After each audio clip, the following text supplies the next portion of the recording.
What is going on, guys? Jack here, and welcome to episode 6 of Ruining Manchester City here on Football Manager 2015. Hopefully you guys are good. Today we resume from where we left off. If you missed last episode, definitely go check it out. Some rather bizarre things happened, and today we're going to be following up on that and seeing a little bit more into the future of this save. Before we get into this, if we could smash 750 likes, that would be incredible. You guys have been loving this series, and what you can see on screen is Manchester City's overview for the 2018 season. So first thing that jumps out at me is the fact that Rosler's taken charge. They've had a cheeky manager swap, which doesn't necessarily bode well. Also worth noting, Micah Richards captaining the side.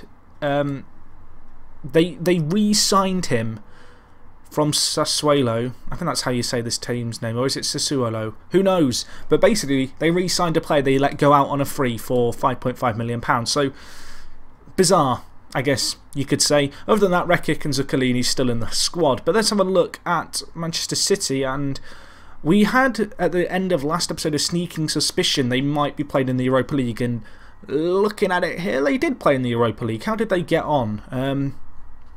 I'm seeing a lot of championship defeats here, which doesn't bode well, but they actually got to the knockout stage, where they lost 4-0 to Anderlecht on aggregate.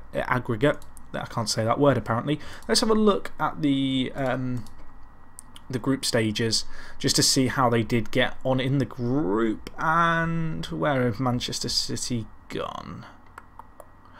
I'm going to miss them now, because they're not highlighted as one of my teams, unfortunately. That would make things a lot easier, wouldn't it? They were definitely in the Europa League. Definitely. Oh, there they are. I'm blind. You guys are probably screaming at your monitor. So they finished in Group J in second on 10 points, which actually isn't that bad. CSKA Moscow did win every game, and they probably had quite a kind group, because Apoel were in there and Dynamo were also in there. But looking at the league, lots of red there. That doesn't look good. Doesn't look good. Let's have a look at the championship table. So they actually finished 24th and finished rock bottom, which, when I saw their form, and you probably could tell by the fixtures they lost a lot of games, isn't that surprising. What might be a little bit odd is the fact they had 10 points deducted for going into administration. So I guess the next logical step is to look at their finances, and looking at them, they have a lot. They have £900 million in the bank. Have they had another takeover? I know in FM the game cheats, kind of, to avoid clubs going into administration and just ceasing to exist. Looking at it here, it doesn't look like they've had a new chairman. They went into administration, they sold their youth facilities, their setup was scrapped. They then upgraded their facilities, then sold them again, then scrapped their setup. Came out of administration, so there's a positive there, I guess. And then they were relegated twice. That's odd. That shouldn't be showing twice, but we'll just go with it. Obviously, considering what we've done to the club, it's hardly surprising that the game's struggling to cope with some things. Anyway, looking at it here, player wages, £900,000 for a few of the players who we signed previously. If we look at the under-21s, even more players on £900,000 there.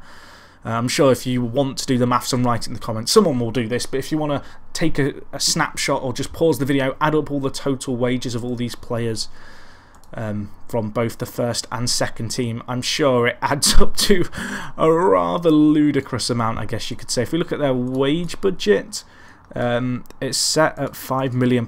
It's almost certainly kind of plausible that City are over that. So be interesting to see how Manchester City cope now, because of course they got relegated and they've gone into administration, so they are struggling financially. You can see here things not going great. They've let Elphick go out on a free, who of course was one of their record transfers. Looks like he actually retired to become a coach.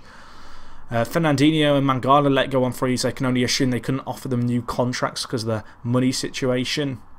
They actually spent a fair bit of money over the last few years. This season just gone, they spent nothing, but in League One they splashed a little bit of cash. I guess with the lack of a kind of sugar daddy chairman now, they just don't have those funds to kind of pump into the team and really kind of improve it. We'll just take a quick look at some of the teams we gave loads of money when we were in charge. So if we look at it here, Steve Good we bought from Witham Town. He's now retired to become a manager. But looking at Witham, they've not used the money too well at all. I think one of the reasons for this actually is that they're not in an active league. You can actually see here this league position history hasn't upgraded and updated in years, so it might be a case of that because we bought players from teams so low down, it won't actually have that bigger an effect because teams in inactive leagues aren't actually playing matches theoretically. Similar situation for Lewes here. You can see that their league history hasn't actually updated in years. If they get promoted, I believe that will just jump up. There was one team who we signed a player from, and that was Bury. So if you look at Williams here, you can see we bought him from Bury for £200 million, and they've done nothing in League 2 yet. Have they spent the money? Have they spent 850k one year? They spent 3.6 million the next. They are spending the cash that they have. They bought Callum Jerome. He must be. You'd expect him to be doing better in League 2 than he is, but they're only in. Well, they're in 21st, which is absolutely awful, really, when you consider how much money they've been spending. They're a rich club though, so maybe Bury can do something. The crazy money that they have is going to be serving them well. Although they failed financial fair play, that's probably because of the amount they're spending on wages, one would assume. We look at their finances, their bank balance is really high, but failing FFP because it's not done just off how much the club has in money. Well, anyway, I'm going to wrap up this episode here, guys. A slightly shorter Ruining Manchester City episode than perhaps you're used to. The reason I'm doing this is because we're going to go next episode through 2019 to 2020, and then from then onwards we're going to go forward in 5 or 10 year intervals. So I wanted to get to a semi-round number. Hopefully I'll see you guys in the next episode. I'll try and get it up sooner rather than later. And yeah, if you've enjoyed this video, smash the like button. If you're new here, subscribe. And other than that, it is me, Jack, and I'll talk to you guys in a bit. I'm out.